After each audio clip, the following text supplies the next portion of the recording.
Everyone, Pooja Mittal here. As we have done chapter 6 already in class +1, now we will start chapter first, that is sets. Chapter first अब हम start करेंगे, that is about sets, set theory. तो इससे पहले हम लोग discuss करेंगे कि सेट्स है क्या. सेट क्या है? मान लो हम लोगों ने कोई भी कलेक्शन किया, किसी भी चीज़ की कलेक्शन की, तो अगर हम उसको बोल दें कि वो सेट है, बट मैथमेटिकली क्या है? वैसे तो हर कलेक्शन सेट बन जाती है नॉर्मल लाइफ में. मैथमेटिकली क्या है, कुछ डिफरेंस क्या है, थोड़ा सा है. क्या सेट्स में क्या है? A set is a collection of well defined and well distinct objects of our reception और थॉट. क्या सेट्स क्या है? मैथमेटिकली हम सेट्स में, वैसे तो हम कलेक्शन को सेट्स बोल देते हैं, पर यहाँ पे क्या है, कलेक्शन सेट तो बनेगी, पर कौन सी कलेक्शन सेट बनेगी जिसमें क्या होगा? Well defined and well distinct objects, ऐसे ऑब्जेक्ट्स, ऐसे मेंबर्स जिसमें क्या है? Well defined. वेल डिफाइंड का मतलब हम पर्टिकुलर कह सकें, बोल सकें, वी कैन स्पीक दैट कि ये चीज़ ये है. फॉर एग्जांपल हम कहें कि उस पर कोई ना कोई रूल अप्लाई हो रहा है, या हम बोल सके कि हाँ पर्टिकुलर चीज़ इसको बिलोंग करती है. आपको एग्जांपल से ज़्यादा क्लियर होगा. वेल डिस्टिंक्ट का मतलब है कि we can write them separately. ठीक है. सो सेट क्या हुआ? मैथमेटिकली नॉर्मल क्या है? कलेक्शन सेट बनती है, पर मैथ्स में क्या है? हर कलेक्शन सेट नहीं बनती. मैथमेटिकली वही कलेक्शन सेट बनेगी जो वेल डिफाइन होगा और वेल डिस्टिंक्ट ऑब्जेक्ट्स का कलेक्शन होगा. ठीक. जैसे कि अब हम लोग, अगर हम किसी भी सेट को शो करते हैं, तो जैसे मान लो, तो मैंने लिख दी यहाँ पे 1 2 3. तो ये क्या है? सारे 1 2 3 नंबर्स हैं. कौन सा नंबर हमने सेट को शो करना होगा? हमेशा हम एक कैपिटल लेटर से शो करेंगे. इंग्लिश अल्फ़ाबेट का कोई भी लेटर हो सकता है आपके पास, ABCDEF कुछ भी.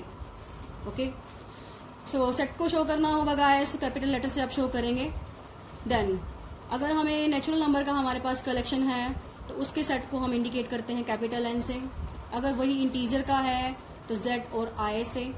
अगर रियल नंबर सेट है तो उसको हम कैपिटल R से शो करेंगे. अगर वो होल नंबर सेट है, then it is represented by W only. If it is rational number set, then we have to represent it by Q only. And the complex number that you have not read till now, complex number अगर अभी हम पढ़ेंगे, तो complex number का अगर group होगा हमारे पास और कलेक्शन होगा, तो हम उसको कैपिटल C से शो करेंगे. ओके. This is set. अब क्या है? सेट के अंदर जो भी हमने पुट अप कर दिया, जैसे मैंने यहाँ लिखा A is equal to curly bracket 1 2 3. तो ये 1 2 3 क्या हुए? इसके एलिमेंट्स बोल सकते हैं, ऑब्जेक्ट्स बोल सकते हैं, मेंबर्स बोल सकते हैं. सो एलिमेंट्स क्या हुए? Objects which constitute the set, जिससे सेट बना है. अदर लैंग्वेज में हम बोल सकते हैं ऑब्जेक्ट्स, एलिमेंट्स, या हम बोल सकते हैं मेंबर्स. ओके. फिर है सेट को अगर हमने शो भी करना है, डायग्रामेटिकली शो करना है, तो हम उसको शो कर सकते हैं वेन डायग्राम से. ठीक. ये नॉर्मली एक एग्जांपल है, ये तो मैं आपको ये बता रही हूँ कि एलिमेंट्स किस तरह से हम शो करते हैं कि किस सेट को बिलोंग करता है कि नहीं. जो ये मैंने साइन डाला है यहाँ पे, दैट वन, इसको बोलते हैं बिलोंग्स टू. क्या बोलते हैं? Belongs to. तो अब देखो, A बिलोंग्स टू S. अगर A S के अंदर है, कोई सेट S के अंदर हमारे पास A है, तो हम लिखेंगे A बिलोंग्स टू S. अगर वो उसका मेंबर ही नहीं है, उसका ऑब्जेक्ट ही नहीं है, तो हम लिखेंगे A does not belongs to S. जैसे मैंने यहाँ शो किया है वेन डायग्राम से, ये S सेट को शो कर रहा है. S के अंदर हमारे पास क्या है? A. ये मान लो हमारे पास क्या है, अगर हम वेन डायग्राम से शो करते हैं, तो S सेट है, S सेट के अंदर हमने A को इंडिकेट कर दिया. ओके. तो A उस सेट के अंदर है, तो हम बोलेंगे A बिलोंग्स टू S.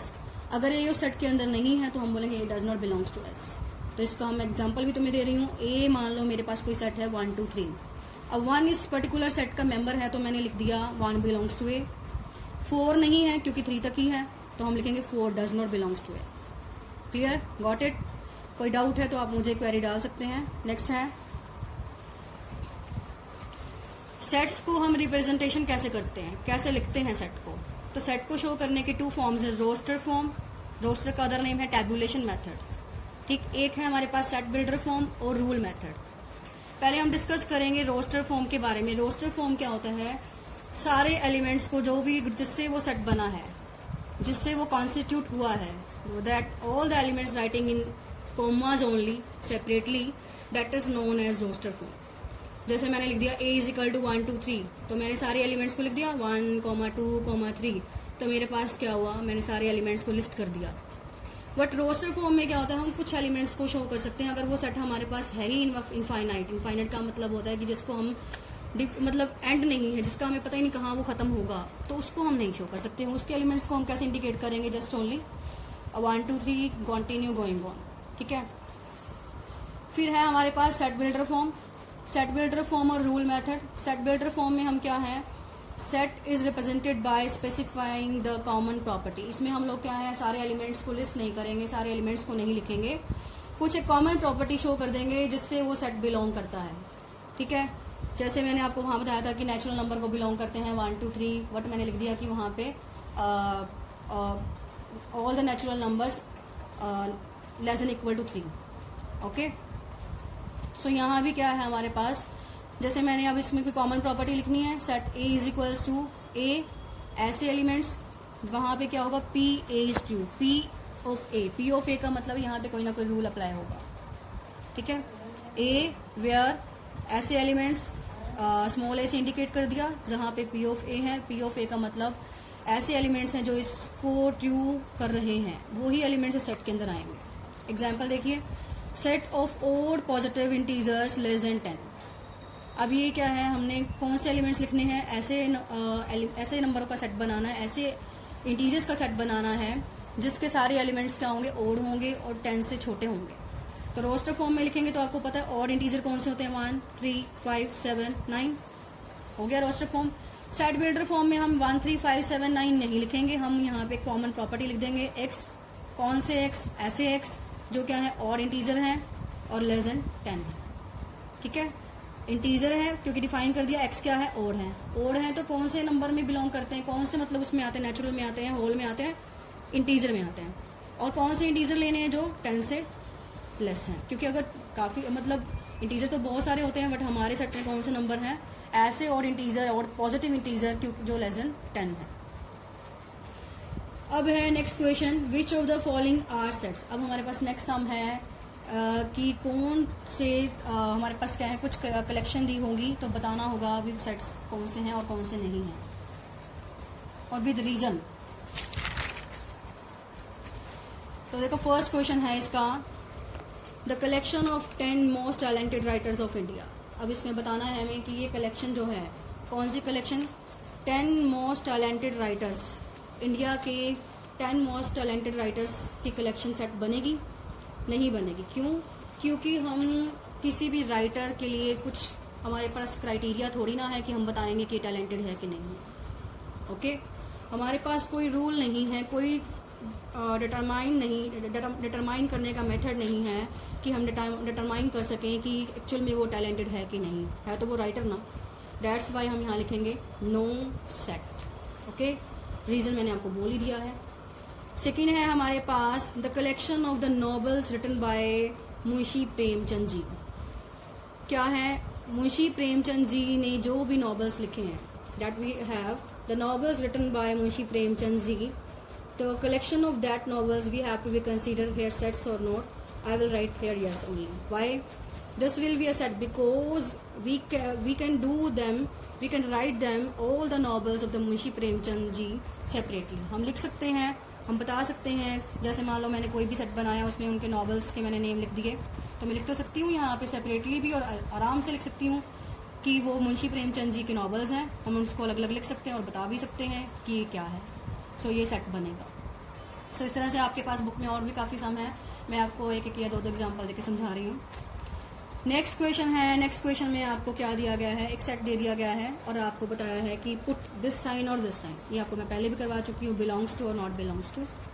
तो वही जो एलिमेंट सेट में होगा उसके लिए बिलोंग्स टू, जैसे 5 है तो बिलोंग्स टू, 0 नहीं है तो डज नॉट बिलोंग्स टू, 4 है तो बिलोंग्स टू। ये तो क्लियर हो गया होगा आपका कि जो मेंबर है सेट के अंदर, जो ऑब्जेक्ट है तो उसको बिलोंग तो करेगा ही, ठीक। फिर है नेक्स्ट क्वेश्चन है आपका राइट इन रोस्टर फॉर्म। हर क्वेश्चन को मैं एक एक एग्जांपल लेकर समझा रही हूँ आपके पास। अगर आप बुक खोलेंगे, आपकी फर्स्ट एक्सरसाइज डिस्कस की जा रही है। राइट इन रोस्टर फॉर्म क्या है, फर्स्ट क्वेश्चन, ए कौन से एक्स, ए के अंदर कौन से एक्स हैं, x is an integer lies between -3 to 7, -3 से 7 तक के जो इंटीजर्स हैं वो लेने हैं, but you keep it in your mind. -3 include नहीं है और 7 इंक्लूड नहीं है, इसके लिए मैंने आपको चैप्टर 6 करवा दिया है। सो होप सो आपको ये क्लियर होगा। सो एलिमेंट्स को अगर मैं रोस्टर फॉर्म में लिखूंगी, रोस्टर फॉर्म हमारी फर्स्ट फॉर्म है जिसमें हमने हर एलिमेंट को लिस्ट करना है, लिखना है। -3 से लेके 7 तक के एलिमेंट्स लिखने हैं, बट और -3 और 7 को इंक्लूड नहीं करना। ठीक, तो लिख दीजिए -2, -1, 0, 1, 2, 3, 4, 5, 6। Got it. नेक्स्ट है आपका सेकेंड एग्जाम्पल, x। कौन से x? x is a letter in the word of trigonometry. क्या उठाना है आपने? x क्या है हमारे पास? ऐसे x हैं जो इस वर्ड के लेटर्स हैं, तो वही वेल डिफाइंड वेल डिस्टिंक्श वर्ड है यहाँ पे, कौन सा? ट्रिग्नोमेट्री। डिस्टिंक्श के लिए हम क्या करेंगे? t उठाएंगे पहले, r, फिर i, फिर g, फिर o, फिर n, फिर m, फिर e, फिर y। इस क्वेश्चन को करते टाइम ध्यान में रखना कि हर एलिमेंट को आपने सिर्फ एक बार ही उठाना है। जैसे कि मैंने t को एक ही बार लिया, ठीक, r को मैंने एक ही बार लिखा है। ओके, सो ये हमारा हो गया रोस्टर फॉर्म। ठीक, हर एलिमेंट को हमने लिस्ट किया है, सेपरेटली लिखा है, इंडिकेट किया है कौन सा एलिमेंट कैसे है। अब है हमारे पास नेक्स्ट फॉर्म, उसका भी एग्जाम्पल देख लीजिए। राइट इन सेट बिल्डर फॉर्म, ये भी क्वेश्चन नंबर 4 है आपकी बुक में भी।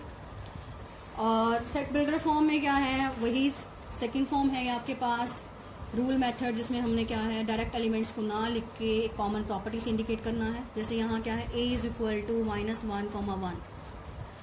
तो -1,1 को डायरेक्ट लिखने की बजाय यहाँ पे आपने एक सेट बिल्डर फॉर्म में लिखकर दिखाना है। तो आप कैसे लिखेंगे? a is equal to x। कौन से x? ऑड इंटीजर है, क्योंकि -1 और 1 क्या है? ऑड है, इंटीजर भी है।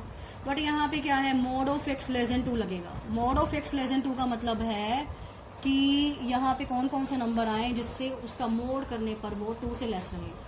ठीक है, अब 0 भी आता है वैसे तो, क्योंकि 1 का मोड करेंगे तो 1 आएगा, 0 का मोड करेंगे 0 आएगा, -1 का मोड करेंगे तो 1 आएगा। ठीक, आता तो 0 भी है, बट यहाँ पे है ही नहीं ना 0, तो हम इंडिकेट नहीं करेंगे। दैट्स वाई मैंने यहाँ लिख दिया x is an odd integer, mode of x less than 2।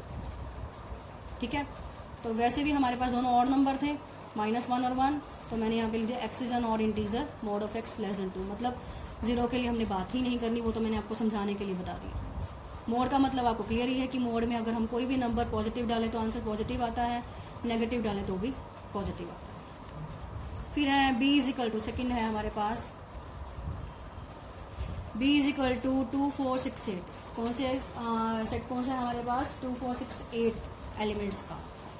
ठीक है, और देखने से पता चल रहा है ये सारे क्या है? 2 के मल्टीपल हैं। 2 के मल्टीपल क्या होते हैं? इवन नंबर होते हैं। नॉर्मली लिख दो बस आप x is an even natural number, पर सारे नहीं है तो लेस देन 10। लेस देन 10 ही लिखेंगे, इक्वल टू 10 तो नहीं लिखेंगे क्योंकि यहाँ पे 10 नहीं है। क्लियर है?